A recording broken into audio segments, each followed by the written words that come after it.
It's understanding what you want to accomplish, right? Because when you have that goal in mind, it changes everything about the way that you go about life.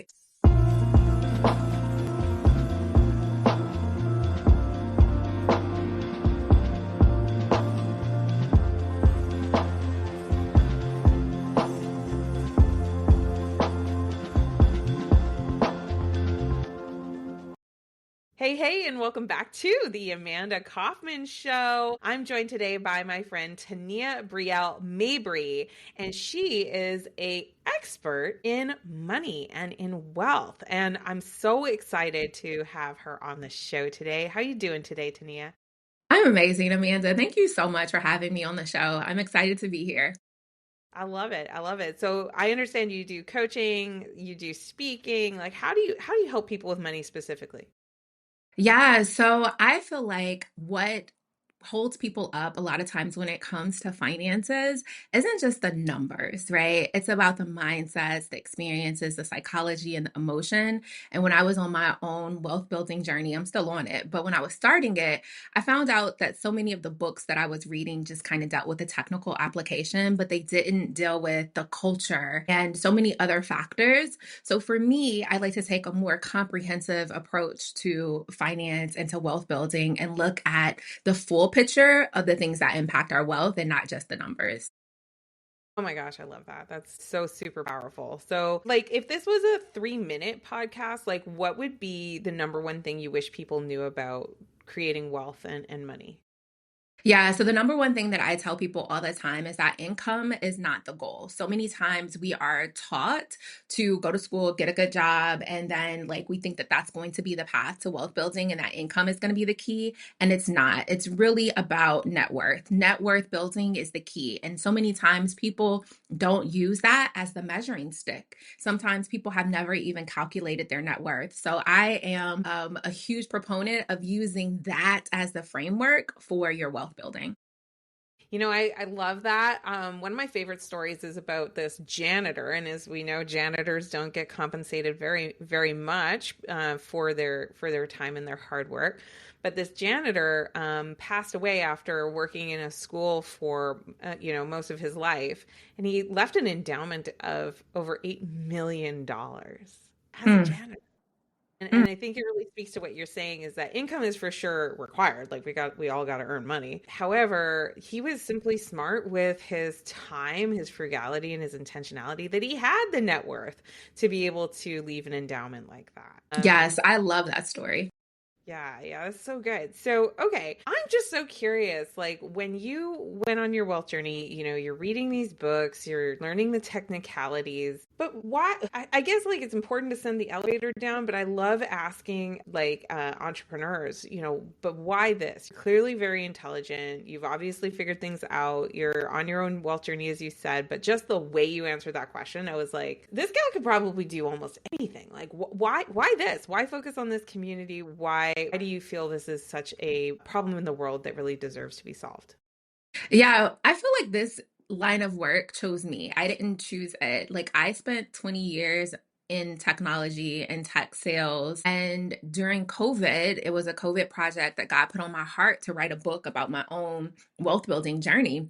And so I wrote the book and I was like, really? Like, you want me to write this book? Because I grew up in poverty in Mississippi, single mom. And I was like, who am I to tell anybody about money? And so I just wrote down all the things that, I had learned. I wrote it, from the perspective of culture. I wrote it from the perspective of emotion and history and like what it means to grow up, like what money messages you inherit. And it just really resonated with people. And so then people started asking me to financially coach them. And so I did that part time for like 4 or 5 years. And when I got an opportunity through my job, they laid off all the sellers of one of my technologies. And so I got a package and I was like, okay, this is perfect time. I've been doing this part time. Let me go and do it full time. And then within the same week, like Fox reached out to me to do the Wealth Agenda show. And so it just all like worked out. And so I really feel like this work just found me. And so I did That's it so humble. authentically. Like I just like, and then like Fox reached out to me and then I'm like doing this show. Like That's amazing though. And I think it's really a strong testimony to, anybody who is coaching. It's so easy to discount ourselves somehow, It's like, "Oh, well, I grew up in poverty. Who am I to talk about money?" And it's like, actually, you grew up in poverty and you obviously figured some things out. Who are you not to talk about this? Right? Like, why would you keep it a secret, But we do Yeah, that. we Yeah. do. Our self-talk gets us out of more things, I'm sure, than it gets us into. It's so true. It's so true. So, like when you're working with people nowadays, like can you like walk me through the process just sort of high level when you're working with somebody and they've decided like I want to have financial mastery. I want to develop my wealth building skills. Walk me through like how do you do that? How do you accomplish that? Yeah. So the first thing that I do when I'm working with, so it depends on how they come in, right? Because I feel like either sometimes people read the book and that's enough, or some people come through the group coaching program. But when I'm working with someone one on one, the first thing that we do is we understand what it is that they want. Because what financial freedom or even like financial accomplishment looks like is different. Some people just don't want anxiety, right? Some people have family members that are just always asking because they're the one that made it and they don't know how to manage that, right? So we talk about what are your key pain points? Like what is really bothering you right now? And then we take a comprehensive look. Like I tell people, look, one, I'm a get in your butt financial coach. So I'm gonna keep it real. And two, I'm gonna get all in your business. So we take a comprehensive look at their net worth. We look at their insurance. We look at their paycheck stubs. We look at their budget. And I tell people it's gonna take about 6 months, but I encourage people to get really intimate with their numbers.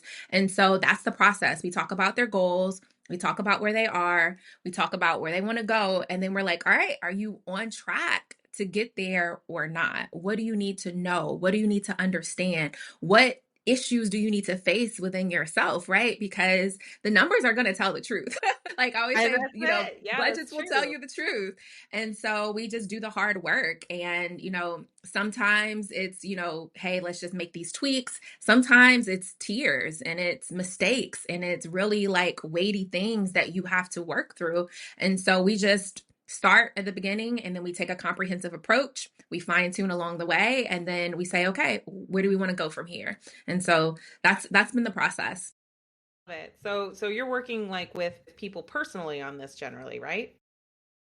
Yes. Yeah. I work with people in across different platforms, right? So with the show, it's a larger educational platform. I take a limited number of one-on-one coaching clients, and then I do the group coaching program, which is a mix of like hot seats and education, right? So when people really want to fill in those gaps, because I think that's really important too, like the financial literacy, the financial competency. I want people to be both competent and confident in their finances. I love this. Now, like a lot of people that listen to our show, they're building a business or they have the ambition to do so. And it strikes me that, there's quite a lot of statistics that support that you will never run out of a market. You will always have a lot of people who are, wanting to improve their financial position. But I'm just so curious, just like from your own business perspective, what have you found to be the most challenging thing about marketing it, even knowing that it's a big problem?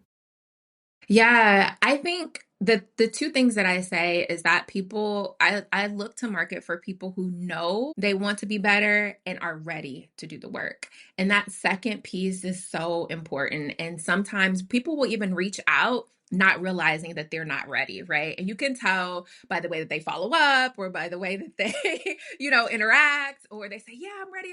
And you send them the invoice and then they don't pay. You're like, "You're not ready because you don't have the value and the mindset yet."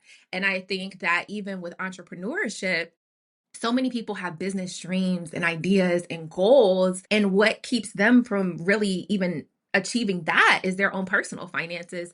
So I think both in the marketing, when it comes to my business and the relationship of entrepreneurs with their own money or soon to be or aspiring entrepreneurs, that can be the key that's really holding a lot of people back from doing what they want to do professionally as well. I love that call out. I did about a bunch of live events several years ago. And one of them, we had like 27 people in the room, and every to a person, apart from me, had flown in, paid for the hotel, come to the event. I didn't charge a lot for the event. I was really just excited about having people there. And I just stumbled on this question, and I had told a personal story about how, as an entrepreneur, I'd maxed out my credit cards. And I kind of saw that twinkle in the eye of like several people as I was speaking. And I just asked this question and it just blew me away. And it was like, have you ever maxed out a credit card and not told your partner? Because Mm, big investment in this business. And then how many of you are still frustrated that you are where you are with your business? And it was like literally to a man, a woman, everybody in that room, they were like, I've been there and I've done that. So that was so illuminating for me because you're right. Like so many people would have more capacity to grow the business or do the thing if they weren't already incredibly overextended. Yeah. yes. Yep. So, what would be your top piece of advice to somebody who maybe finds themselves in that position that maybe they hate their job, but they're kind of hanging on to it because they like the paycheck, but maybe they're like nervous because we've got a lot of disruption that's happening right now. Companies are changing, they're offering packages and things like that. And like this person's thinking, well, I want to be an expert. I want to get paid for what I know. What would be your top piece of advice to that person who's in that situation? Yeah, I think I would provide a two-step process. And one, I would say you want to minimize your spending as much as possible so that you can create that nest egg. And sometimes you have to make those cuts that are painful, right? So when we were in our process of becoming debt free, we couponed, we went to the family nights, eat free, we had a living situation that was far below our means. Like we made some really tough decisions in terms of our lifestyle in order to save and pay off debt. And I think you have to prioritize it. I think that one of the biggest misconceptions people make is that they feel like because they have the income to support their lifestyle on a month to month basis, that that's okay. But I always tell people if you're in debt, you're broke. And so you have to have that mindset about what you're doing because like how you're spending, the decisions that you're making each and every month, you have to have that mindset so that you can have that savings cushion. I think some people, they may be making six figures, but there was a recent Yahoo survey, Yahoo Finance article that said 47% of people who make over six figures are still living paycheck to paycheck, which I means know they don't that's have the true. savings. Right.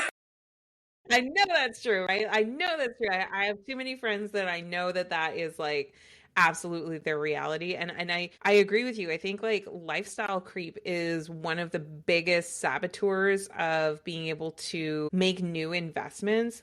You said something so interesting. You said if you're in debt, you're broke. What do you really mean by that?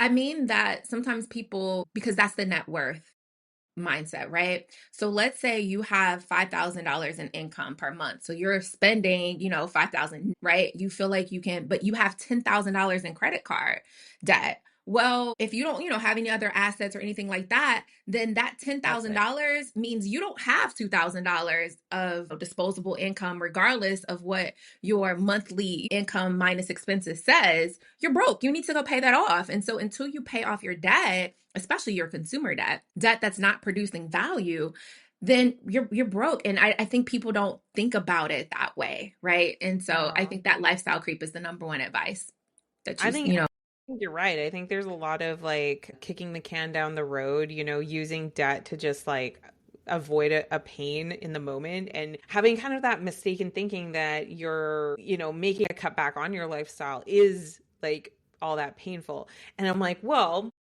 for me anyway, I found that I need to have a lot more clarity about what would I do if I wasn't in debt or what would I do if I had more leverage here and find it painful that you're not doing that. You know what I mean? Instead of the pain of the convenience of all of it. So yeah, okay, cool. This is amazing. So if you could wave a magic wand and you could get people to just like change one thing right away, what would you want them to change about maybe their habits or their beliefs around their ability to change their financial situation?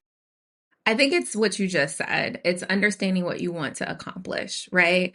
Because when you have that goal in mind, it changes everything about the way that you go about life. Is it that you want to have a sense of peace, that you don't want to have anxiety? Is it that you want to become work optional? Is it that you want to retire at 40 or at 50, or you want to buy a property for your parent? Like, what is it that's driving you? Like the whole Simon Sinek, start with why. And I think that's why the financial goals are so important, because when you have that um goal in mind, it informs your behaviors. And to your point, when you have to say, okay, well, we're not going to go to this concert, or you're not saying no to these things. You realize that you're saying yes to your bigger goal. And so I think that for me, that's why it's so important to start with financial goal setting, because I it's love like, okay, well, what's driving you? that. What's driving you? And like this is fundamental to coaching. Like you cannot achieve a goal that you don't understand in the first place, right? And what a lot of people do is they sit in their anxiety, their misery, their depression, their rumination because they're complaining that their life isn't what they had in mind. And it's like, well, what do you have in mind? And it's so interesting because a lot of people actually really do have a hard time articulating that. And that's one of the great values of coaching is to be able to, kind of slow the conversation down a hot minute, and especially working with a trusted advisor. And that actually brings me up to another kind of a question for you. Lately, I've been hearing a lot more about this trust recession. And I've got a little bit of a hot. Have you heard of this? The trust recession, like that. Okay, it's basically this idea that it's harder to make sales and it's harder to market because consumers are in a lower state of trust right now due to technology changes, due to socioeconomic reasons. Like there's all these reasons why people are less trusting is what they've Hmm. called it. And so I'm hearing this and I'm thinking, I feel like it's actually an integrity recession. And what I mean Mm, by that is like people would trust you if they like I feel like people trust by default.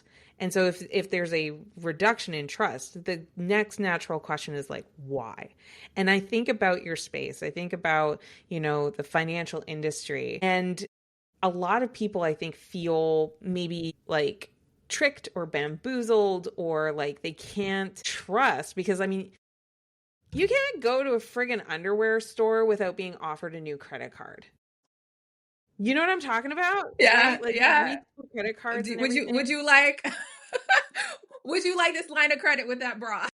Exactly. You get 20% off if you buy your bra and panties and you put it on like this credit card. I'm like, this is so beyond like ridiculous, but I think it is our society is so like capitalistic. It's so like what's the opportunity?